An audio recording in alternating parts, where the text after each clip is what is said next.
મહેસાણા જિલ્લાના બેચરાજી ગામ ખાતે ઐતિહાસિક અને પવિત્ર એવા બહુચર માતાના મંદિરના મુખ્ય માર્ગ પર અંદાજે 5 કિલોમીટર લાંબી વાહનોની કતાર જોવા મળી હતી.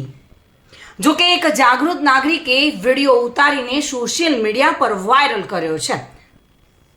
ગુજરાતના ધાર્મિક સ્થળો પર આવતા મુખ્ય માર્ગોમાં પૂનમ કે અન્ય કોઈ ધાર્મિક તહેવાર નિમિત્તે શ્રદ્ધાળુઓનો ઘસારો જોવા મળતો હોય છે. તેવામાં મહેસાણા જિલ્લામાં આવેલા બહુચરાજી માતાના મંદિર ખાતે આવનારા માઈ ભક્તોના વાહનોની મોટી કતારો જોવા મળી હતી.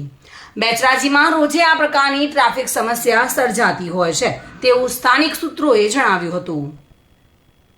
જોકે બેચરાજી રેલવે ફાટક વર્ષો જૂની સમસ્યાને લઈને ટ્રાફિક સમસ્યા યથાવત જોવા મળી રહી છે.